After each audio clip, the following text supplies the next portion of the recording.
Welcome to the deep dive. Today we're really trying something big. We're aiming to synthesize, well, centuries of esoteric wisdom, Hermetics, Taoism, Toltec stuff with modern ideas like fractals, even AI recursion. Yeah, the goal is pretty huge, finding what you might call the universal operating manual for reality. Exactly. And not just finding it, but figuring out the smallest possible internal shift, the tiniest tweak inside.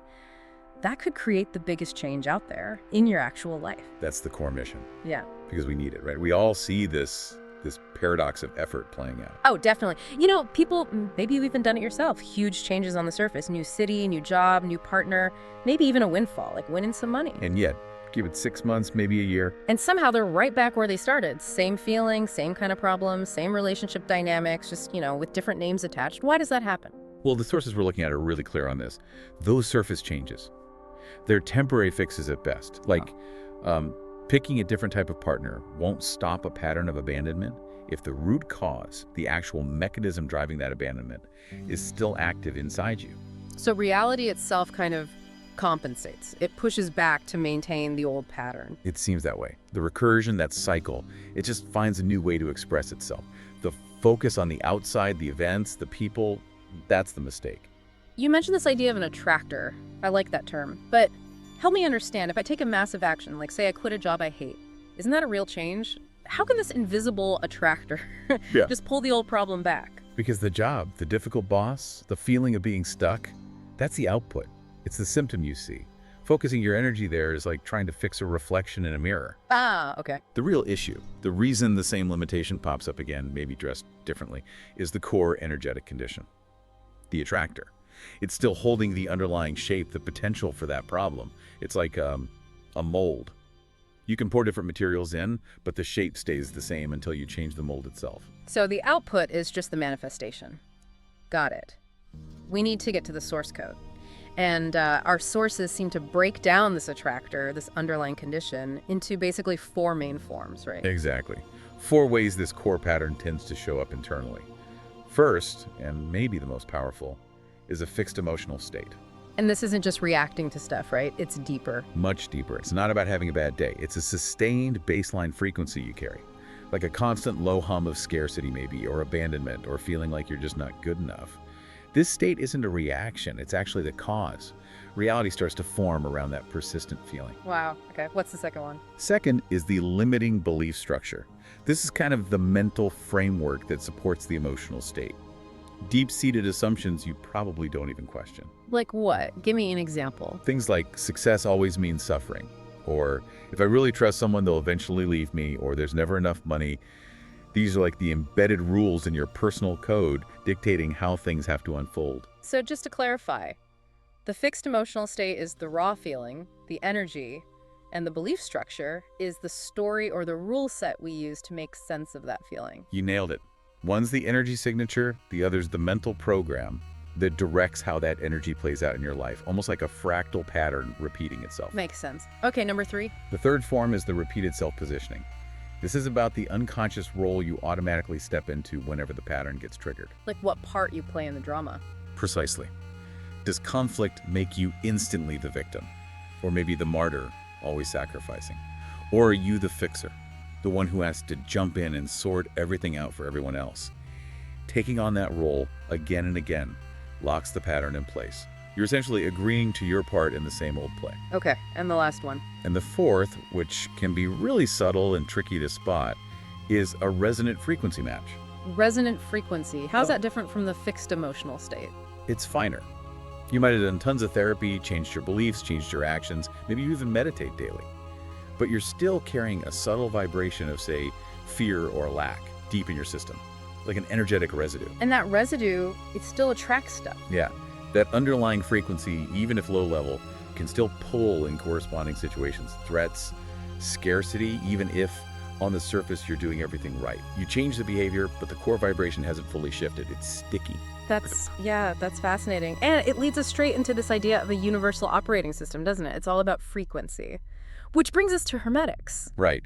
The foundation, going back thousands of years, the all is mind, the universe is mental.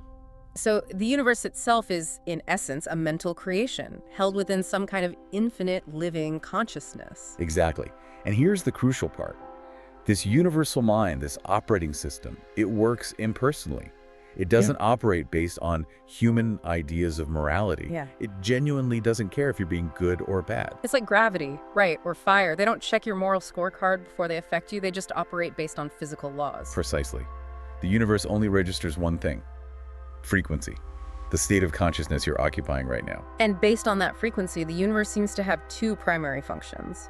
You call them the two M's. That's right, the two MEMS. The first M is magnify. Magnify, meaning it gives you more of whatever you're putting out.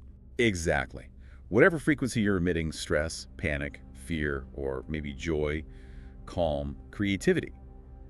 The universe uses people, events, circumstances, everything to amplify that state, to make you more of that. Yeah. If you're broadcasting anxiety, expect more things to feel anxious about. Okay, that's sobering. What's the second M? The second M is maintain. The universe tends towards efficiency, towards equilibrium.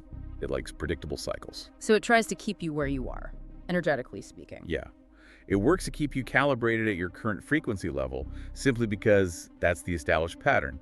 It takes less energy to maintain an existing cycle than to start a completely new one. This maintain function, it helps explain this rather provocative idea from some sources about the old frequency becoming like a living thing, a spiritual parasite. It's a strong metaphor, definitely. The idea is that years of repeating the same negative thoughts and emotions, like constantly complaining you're unlucky or always broke, creates a persistent energy field. And this field takes on a life of its own. Some traditions describe it that way, like an autonomous thought form built from emotional inertia. It develops its own drive for self-preservation. Whoa, hang on. A spiritual parasite? That sounds pretty out there. Are we talking literally, or is this just a way to understand that feeling of resistance when you try to change? What's the difference between its fear and just me procrastinating? It's probably best understood as a way to conceptualize that deep ingrained resistance. Think of it like a program running automatically. Its motivation is twofold. First, it's described as sadistic. Sadistic. Because it feeds on the very energy that created it: pain, frustration, fear, sadness. So it kind of wants you to stay in those states. Okay. And second, when you genuinely try to break the pattern to raise your frequency, it gets scared. It senses its own potential dissolution. So it fights back. It projects its fear onto you. That sudden wave of overwhelming doubt or the urge to retreat right before you take a big step. Often, the sources suggest that's not your rational fear. It's the old pattern, the parasite, projecting its survival instinct to make you pull back into the familiar misery. That completely reframes hesitation, doesn't it? It's not just me being weak. It could be the old energy fighting for its life. It's a useful way to look at it, and this old pattern maintains control by getting us focused on the wrong end of the cause and effect chain. Most people think change starts with physical action. Right, doing stuff. But action is way down the chain. It's actually the effect, not the cause. Trying to change an effect by manipulating other effects. Well, that just leads back into the same loop. Recursion. So what's the real sequence then? Where does it start? It starts the highest level of vibration. First, consciousness frequency, your core state of being. That generates intuition. From intuition comes mental nudges, ideas, insights. Then comes effective action. And that action, born from a higher frequency, finally shapes a new reality. Which means, if your action comes from a place of fear or survival, it can only ever create a reality based on fear and survival. You can't build a mansion using blueprints for a shack. Okay, so we've identified the attractor, we understand the operating system basics, magnify and maintain, and the proper sequence. Now the crucial part, intervention. Where exactly do you break this cycle? What's the leverage point? The sources point to the inflection point. You have to intervene at the precise moment the cycle is about to reinforce itself. That specific moment. Can you give an example? Sure. Let's say your pattern is anxiety leading to procrastination just before a deadline. The inflection point is that exact moment you feel the unease creeping in and your hand reaches for your phone to scroll, or you suddenly decide you need to clean the kitchen. Or if your pattern is feeling invisible at work, the inflection point is when you're about to speak up in a meeting, feel that flicker of fear, and decide to stay quiet instead. Exactly. You have to catch it right there before the loop closes. And do the opposite of what the pattern dictates. Speak up. Stay focused. Move forward before the hesitation solidifies. And what happens when you actually do it? when you break the loop? Things feel weird, unstable. The sources call this a structural delay, or sometimes the void. It's the gap between the old pattern collapsing and the new reality forming. That sounds like the really hard part. No script, nothing familiar. The ego must hate that feeling of emptiness. Right. But it's not truly empty. It's pure potential, raw, unformed energy. The big challenge is withstanding this phase. Because fear, doubt, the parasite we talk about, will scream at you to go back to what's known. Yeah. If you give in, the system just snaps right back to the old attractor. The failure seems inevitable because you retreated back into the prediction. So how do you resist that powerful snapback urge? How do you hold the space? This is where the Hermetic principle of rhythm comes in, and the technique of neutralization. Rhythm. Yeah, The idea that everything ebbs and flows, rises and falls, like a pendulum. exactly. Yeah. Moods swing, circumstances change. The mastery technique, neutralization, means consciously choosing to polarize yourself at the higher self. Pull the calm, knowing I am presence within you. So you don't get pulled back by the pendulum swing of emotions or external events. You refuse the backward swing on the level of your core identity. You allow the pendulum of moods, thoughts, even circumstances to swing back and forth on the lower planes. The worry might still be there, the doubt might surface, but you, anchored in that higher state of stillness and knowing, remain poised, unshaken. You don't let your core frequency drop just because the old reality is trying to pull you back down. That resonates strongly with the Tao Te Ching, doesn't it? The emphasis on stillness. The way never acts, yet nothing is left undone. Holding that stillness allows the transformation to happen in the void. Precisely. You hold stillness, you neutralize the backward swing, and you honor the universal law of exchange, or what some call sacrifice. Sacrifice. What do you mean by that? The universe operates on exchange, not magic. It doesn't create something from absolutely nothing. To receive a new reality, a new frequency, you have to genuinely give up, exchange your current reality and frequency. So it's not about literal sacrifice, but sacrificing my old identity, my familiar patterns. Yes, you have to be willing to let go of everything you've been bound, including your familiar suffering, your comfortable limitations, to make space for what you could become. You sacrifice the you that lives in the old pattern. Okay, so let's say we're doing this. We're neutralizing, holding stillness, willing to sacrifice the old self. Where does the new reality actually get built? Where does the creation happen? The prerequisite, according to many sources, is entering a state often called heaven. Not a place, obviously, but a metaphysical state within you. And what defines that state? Deep peace, inner calm, relaxation, a sense of okayness, regardless of external circumstances. This inner stillness actually changes your brainwaves. It shifts you into slower brainwave states, like alpha and especially theta. And these states grant much easier, more direct access to the subconscious mind. Relaxation isn't optional. It's mandatory for this process because the subconscious is seen as the womb where reality is gestated and birthed. Okay, that leads to another paradox. The paradox of wanting. If you desperately want something, a partner, more money, whatever, that very intensity seems to push it away, right? It does, because intense wanting broadcasts a frequency of lack. Right. You wouldn't want it so badly if you didn't feel its absence so keenly. The universe just magnifies the lack you're feeling. So how do you manifest things then? Ironically, the easiest way we manifest things is unconsciously, using what you could call the secret frequency of not needing. Think about the things that come easily to you. Maybe a talent, a skill, something you do just for the joy of it. Things I do without worrying about the outcome. Exactly. You're operating from a place of sufficiency, maybe even overflow. In those areas, you're doing it for the pleasure of the action, not grasping for a result. That not needing, that inherent sense of already having or being enough in that domain is incredibly powerful energetically. I see the principle. Yeah. But applying it, say, to needing money for rent, that feels tricky. How do you cultivate not needing money when practically you really do need it? How do you fool your own brain? It's not about fooling your brain or ignoring reality. It's about shifting the internal frequency you operate from while taking necessary action. Instead of working from fear and lack, I need this money or else, you consciously choose to perform the actions associated with generating abundance. Your work, providing service, creating value, from a place of inner coherence, calm, and trust.